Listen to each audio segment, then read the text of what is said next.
Okay, welcome back. So now we're going to talk about error. Okay, so when we're calculating in any measurement of any value, well, in measuring any quantity, there's always going to be some sort of error. Okay, if you're measuring the length of the radius of a circle, there's going to be a little bit of error in your measurement. And that error is going to translate into the calculation of the area, right? So it'll cause an error amount in the calculation of the area of the circle, for example, or the circumference of the circle, okay? So there's always error when we're measuring things, okay? That's a given, okay? So in this section, we're going to be calculating the amount of error when we're dealing with measuring something based on a function, okay? So in this case here, when we consider a function with an input that is a measured quantity, okay, for example, in a lot of applications that we have talked about and will talk about. So suppose that we have an exact value of the measured quantity is A. Okay, so let's say we have the exact value is A. Okay, so let's assume that for a moment. Okay, now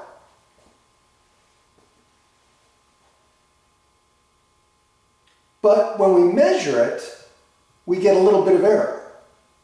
And we'll call that a little bit of error dx. So the measured value will be the exact value plus the little bit of error, which would be, so the measured value, the measured value would be a plus dx. Okay? So the measurement error is this dx right here, or delta x. So again, so this sometimes referred to as delta x, right?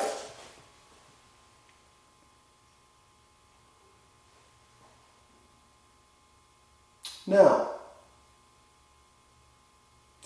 as a result, an error occurs in the calculated quantity of f of x. This type of error is known as propagated error. That's what I wrote here. So this delta y, this change in the function, delta y, is this difference between what we get when we use this measured error and this.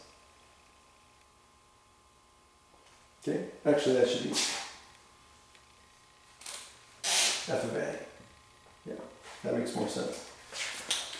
So this is like the actual, right, the error, right? So delta y, this is the measurement, the f of, the result of the measure, the exact value plus the error, right? So this is the value of the function there. And then the measurement, the value of the function at the exact measurement, okay? So this is the measured value, this is the exact value. So this different in the function is what we were going to have as the delta y. That's the propagated error. Okay? Now, since all measurements are prone to some degree of error, we don't know what the exact value of the measured quantity is. So we cannot calculate the propagated error exactly. Right? So in other words, we're in this conundrum where we don't know what the exact value is because we know inherently that all measurements are going to have a little bit of error. So usually we don't know what the exact value is, so it's hard to measure what the propagated error is. Okay? Now, we can use differentials to approximate, right?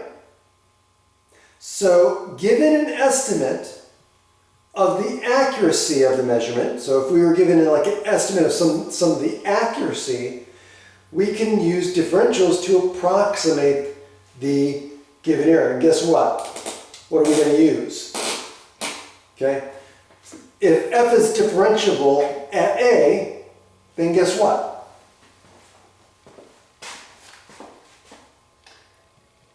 Then we can approximate this propagated error by using f prime of a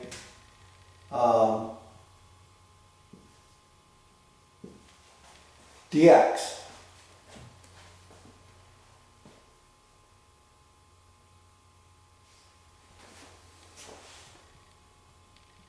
Which is equal to dy.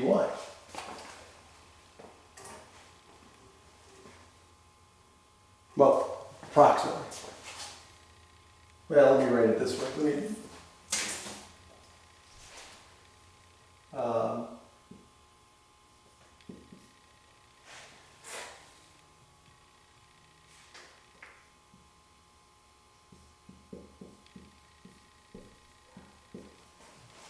Okay.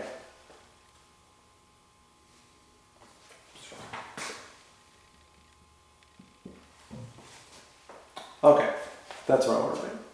So again, we've seen this before, right? So we know we've seen this before, but now we're going to say, hey, we can approximate the propagated error with the differential dy equal to f prime of a times dx. Now, but unfortunately, we don't know the exact value of a. However, we can use the measured value a plus dx and estimate delta y. So in other words, since we don't know, we can't do this, but we can say this then. And this is what I was getting at. We can do this.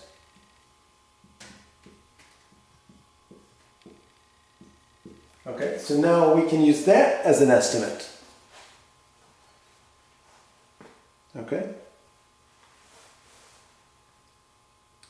So what we're going to do is we're going to look at how differentials can be used to estimate the error in calculating the volume of a box. If we assume the measurement of the side length is made within a certain amount of accuracy. So in other words, when we deal with blueprints, right, they always give us a tolerance of measurement. So when you measure something, like for example, when I worked in manufacturing a long time ago, we would have to make measurements. But on the blueprints, it had a tolerance, right? And so we were okay if we were within this tolerance. So a lot of times they will give an accuracy, like the measurement of a tool will say, hey, this is the measuring with an accuracy of to 1,000th of an inch or 1,000th of a millimeter or 1,000th of a centimeter, depending on that. So if we're given some information about the accuracy of the measurement, then that will help us determine the accuracy or the accuracy of our calculated measurement. Okay, so that's what we're going to do. We're going to use an example and we'll show you how this will help and how we're going to use to calculate the amount of error in a given with a given measurement. Okay? See you then.